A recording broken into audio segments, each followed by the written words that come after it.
Just because some recipes start off life as tricksy or time-consuming doesn't mean they can't be made surprisingly simple.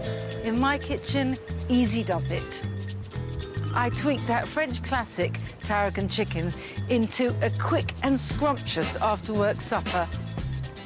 My buttermilk scones are unexpectedly effortless and, what's more, make for an instant cream tea. My Mexican lasagna is a bit of a party piece, and along with a cool green avocado salsa, makes light work of feeding friends. And for pudding, there's my no-fuss, no-churn pina colada ice cream, inspired by the cocktail. Need I say more?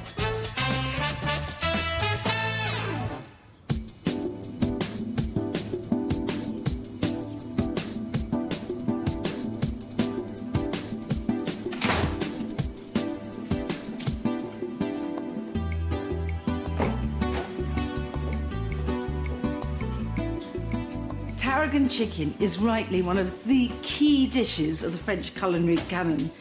But while the original requires a certain amount of loving patience, my version is speedy and simple. The thing is, I don't lack the passion, it's just the time. But while I may not have the time, I do have the tarragon, and that's what counts here. Anyway, this is one of my absolute favourite suppers, perfect after a long day at work, because although it's quick, it's comforting. First, into the pan with its shimmering veil of garlic oil goes some spring onions. It's not that peeling and chopping proper onions is difficult. It just can feel that way when you're tired. And anyway, I love the way that spring onions add a little freshness as well as taking just a minute or so to cook. I'm attempting to chop them finely, but not altogether succeeding. But you know what? It just doesn't matter. In these go. Already a reassuring sound.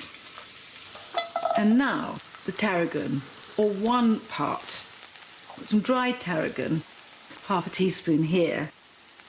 The chicken. Got a couple of chicken breasts here.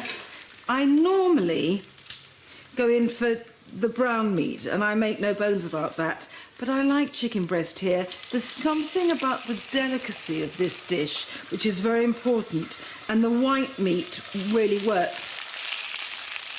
So while the chicken is searing, I shall get on with the beans. This is my patented method, topping and tailing, straight through the plastic. Right, and into the steamer basket. Won't need those for a moment. I'm just going to turn the chicken. It should be perfect now, and it is. Obviously, it's only slightly golden, but this is what I think makes the chicken so tender.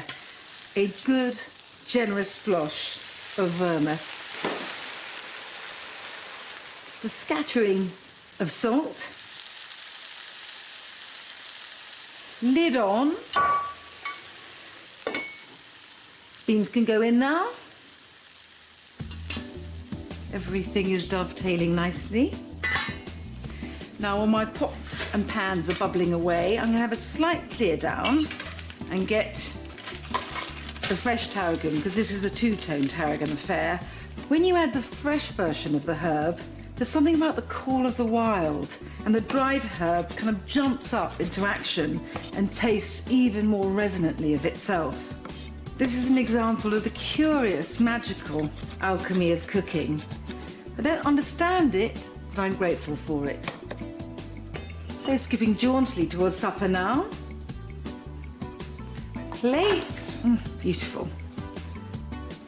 Cutlery. And now, let's have a look at this. I think I'm just going to test it to see if it's cooked through.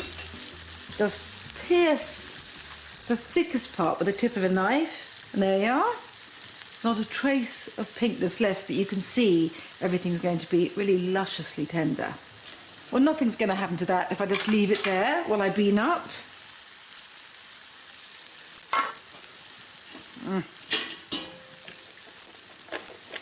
My plan, let's see if I can manage it, is to go for a slight wreath effect so that the chicken is encircled by verde gloriousness. Slightly cubist wreath. And now the chicken pieces, everything ready for it. Oh. Now, in deference to the classic, I'm adding an ooze of cream.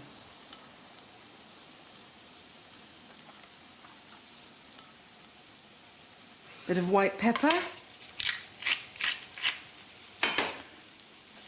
And a bit, not all, of the fresh tarragon.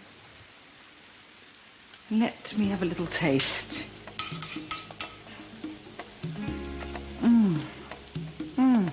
I'm in a bistro in some glorious village, and I luckily don't have to leave home. Right, now for the sauce. Serene puddle, encircled by beans. Final crowning of fresh tarragon.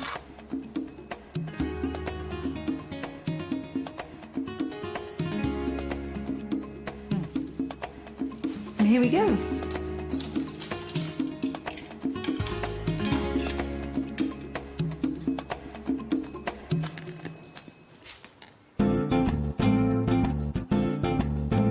For the past few summers, I've been taking family holidays in Cornwall.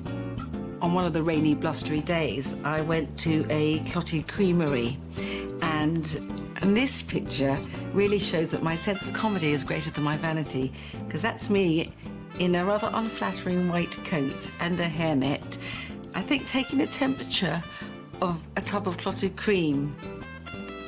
The thing about clotted cream, well, I have to have scones with it, and I'm always happy to rustle up a quick batch. It's easy peasy. My buttermilk scones are a twofold treat. Well, apart from the fact that they are gloriously old-fashioned, they satisfy both greed and impatience. To be honest, I can make these in 20 minutes, start to finish, make and bake. Start off with flour, 500 grams of plain flour. And now 2 teaspoons of bicarb. 2 teaspoons of cream of tartar.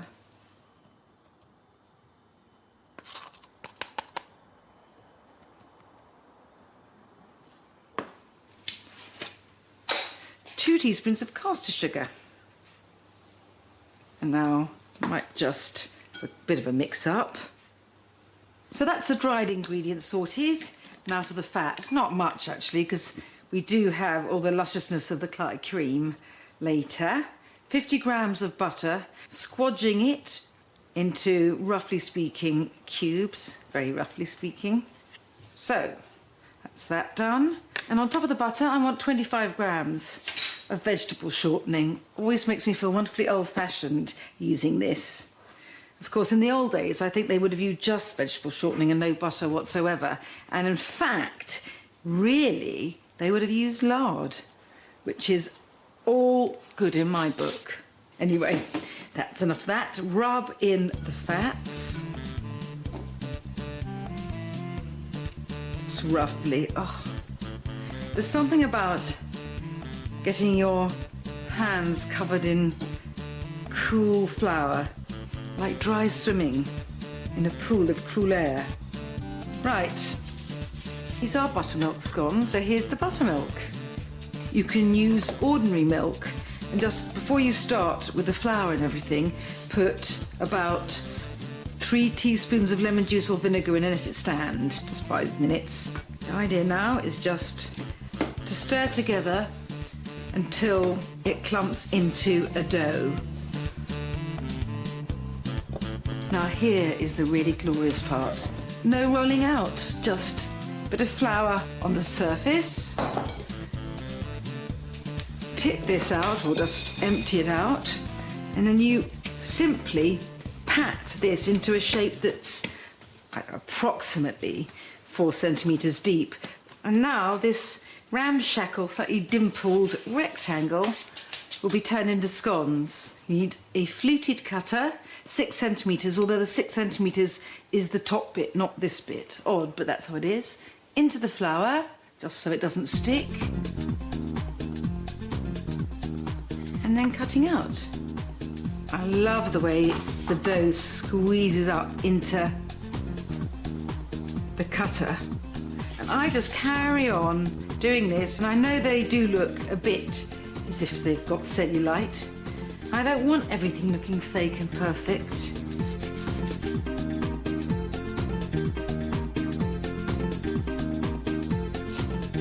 There. You can pop these in the oven as they are, quite plain. But I am going for the luxurious option and making an egg wash.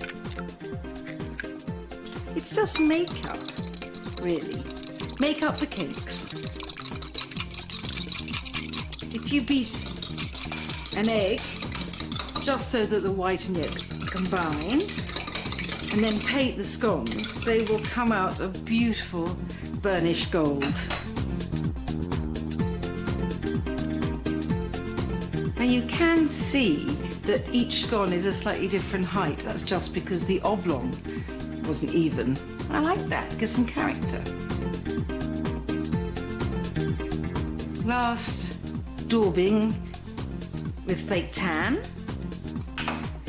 And within 12 minutes, these absolute beauties will be ready.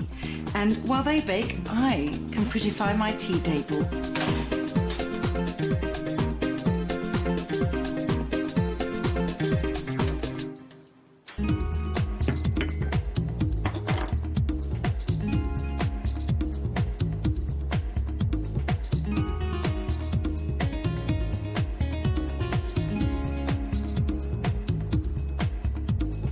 Conventional cream tea consists of scones, clotted cream and jam, and that is fantastic without doubt.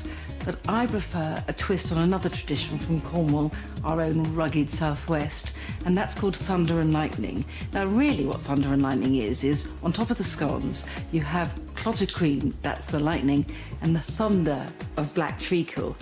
I love the poetry of thunder and lightning, but really it's golden syrup I prefer. And that's what I go for. Luscious.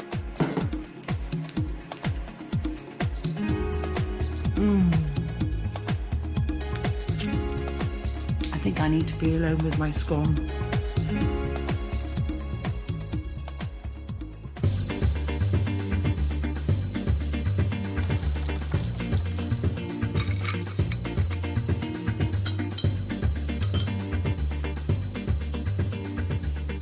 It's breakfast time and you find me by my drinks cabinet, and no, I'm not starting early, but I need something from here for a spot of cooking.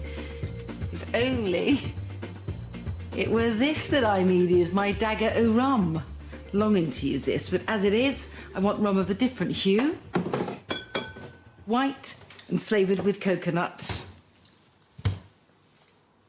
Well, I say cooking, but actually I plan on doing no more than a little light stirring. I'm making my noce and pina colada ice cream without embarrassment. I have such a weakness for a kitsch tipple, and it makes a fantastic ice cream. And eccentric though it may seem to be making it at breakfast, or perhaps at any time, so quick that I can get this done before I get on with my day. Right, I want 125 millilitres of pineapple juice, as you can see, out of a carton. Not proud. And, talking of not proud, 80 mils of coconut rum. Sun lunges out. I'm at the beach. Now, 100 grams of icing sugar.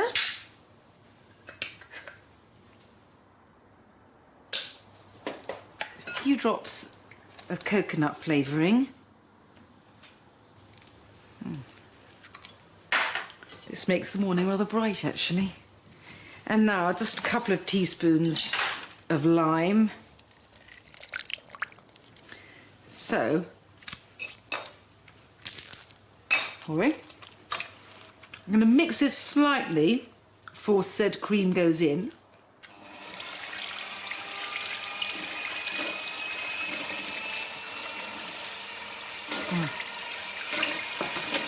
And now slowly.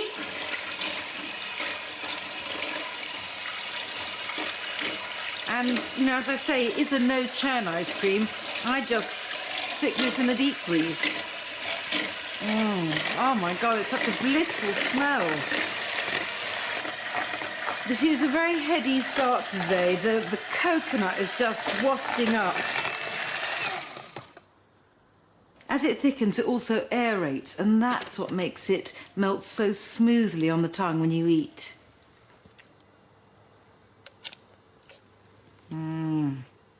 Look at that, so gleaming and beautiful. When I serve this, I'm going to strew it with strands of sweetened shredded coconut, actually. And what I do is I toss it in a very warm but dry frying pan and just toast all these pieces until they're wonderfully golden.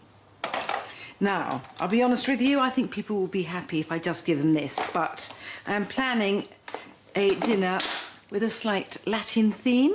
So I'll stick this in the deep freeze. It'll be ready tonight.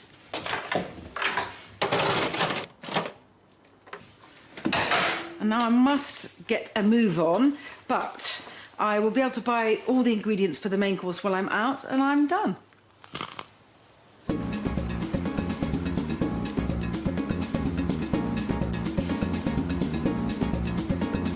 I love having a table full of people to feed, and in order to make supper entirely stress-free and very sociable, I know I have to cook food that is straightforward, but still, it has to be suffused with a bit of gutsy glamour. What this means is a little kitchen trip down Mexico way. I mean, I always know I'm on safe and sunny ground when I've got a shopping list that starts off with an avocado, a pepper, some chilies, and coriander. Well, I need some jalapenos for sure, and I want sweet corn, black beans, and tomatoes. You can see why I've got the trolley now.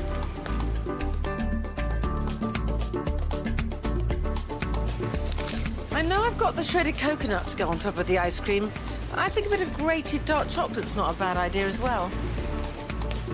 I'm a complete dolt. I've only nearly forgotten my key ingredient. Led astray by chocolate.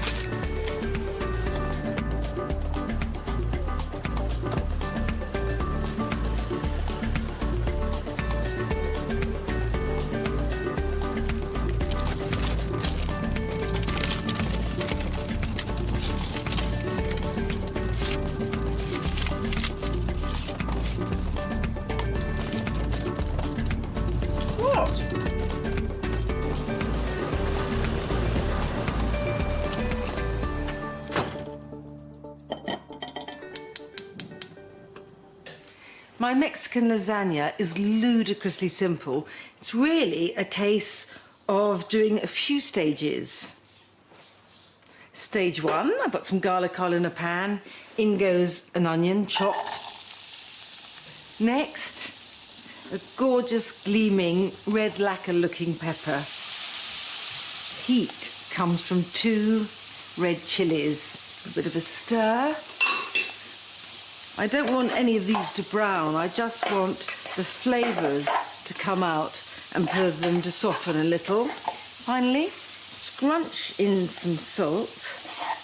And this needs to cook for about 15 minutes. The salt will really help prevent the onions from catching. And I can get on with stage 2.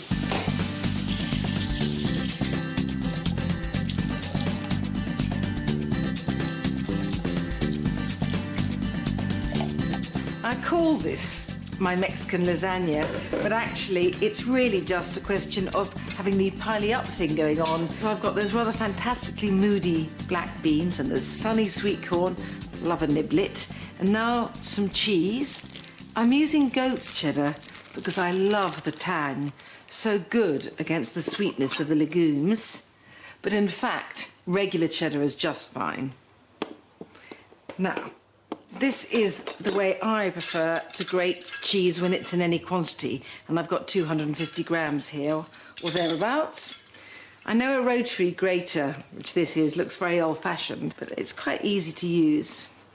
Only thing I must do is remember to leave some for the topping at the end. I'll mix these together in a minute. First, I want some coriander, not, however, the leaves. Use those later.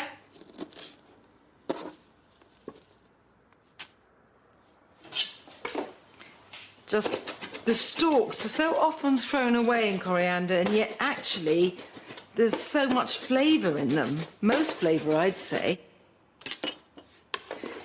In the stalks go, look at that, on top of the red.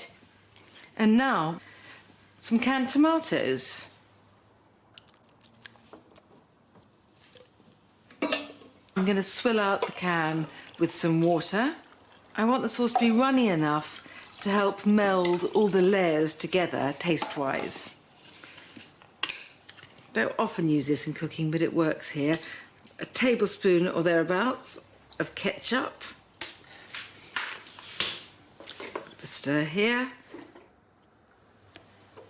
And this needs to bubble away for about 10 minutes, so while it cooks, walk this way.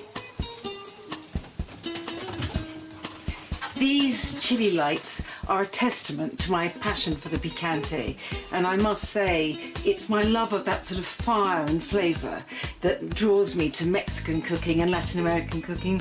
Now, I haven't actually been anywhere in South America or Mexico, but until I go there by plane, I go there via the pantry. This is my Mexican hot sauce, great for when you need a bit of instant heat. Aha, this is lime corner. When I haven't got fresh limes, I'm embarrassed about using this plastic squirty lime. This, although not actually edible, is really part of my lime paraphernalia. It's a bottle opener. Well, I'll need my lime press for later, but for now, I need this for my Mexican lasagna. Right. My tomato sauce is ready, and I'm ready so I can get on with the grand assembly. I put a third of the sauce or thereabouts on the bottom of the dish. See a bit more. And then on top of that, a couple of tortillas. Now, the dish is a bit bigger than each tortilla, so I put them in like this, in an approximation of what I seem to remember is a Venn diagram. And then as I pile up, I will start swapping over, so they'll be on this side instead. Before I add the beans, I just want to mix them together. So the cheese, the corn and the black beans combined. So there's been some tomato sauce in, tortillas in, and now this layer, I need a third of the bean and cheese mixture. And then it's just a case of continuing until it's full.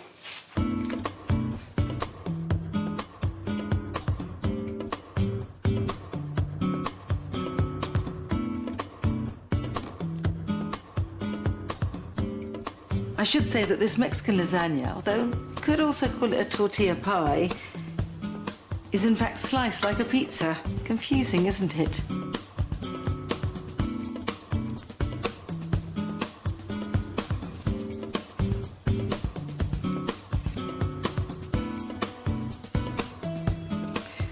Everything is in the dish now.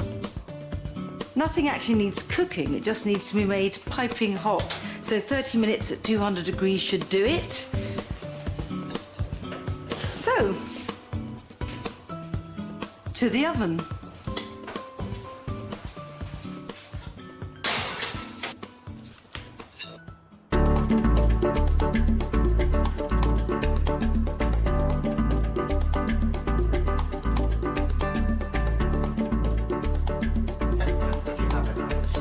Cheers.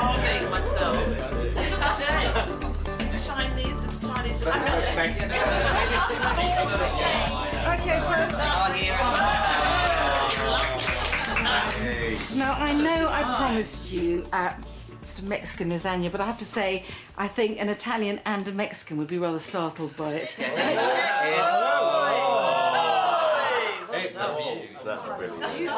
I am so happy to leave them to, you know, slice up. I am after a bit of a light, last-minute tweak. I'm making my avocado salsa. Right. I mean, obviously it makes sense to do this at last minute because avocados just go brown. So last cool smooth jade cube goes in, a couple of spring onions, and now a bit more flavour from Mexico, some sliced green jalapenos. Mexican lime squeezer. Oh my goodness me, it's just pure joy. Pity I only want one lime. I'm ready to serve with coriander. And that's it. Vamos. You're such a rowdy crowd. Yeah, we want the salsa. A bit of salsa. A bit of salsa. Can I just say brilliantly served? That is excellent. I'm going to rustle up a little sweet thing. It's at this stage in the evening that I'm very glad I'm wearing something as forgiving as stretched jersey. I'm afraid my attire has to fit my appetite. In lieu of maracas, I am ready to scoop the sweet.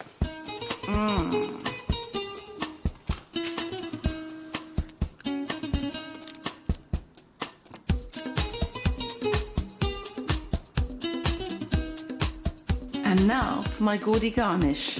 This is a sweetened shredded coconut. I just toasted it. You could use some fresh coconut because supermarkets now tend to sell it out of its sort of hairy case. I've got some chocolate. Oh, rather embarrassingly small amount of chocolate.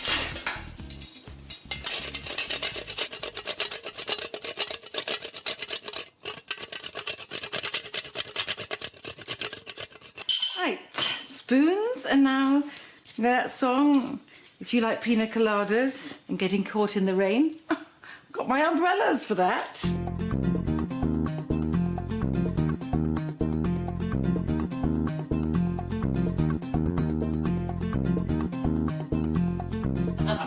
Okay. I have a cocktail in ice cream incarnation. Here you are. Just a little understated something. Now, I think there's some more crunchy coconut just for sprinkling. I thought that was fried onions. I think I need a chaise longue to lie down on now. Room for two.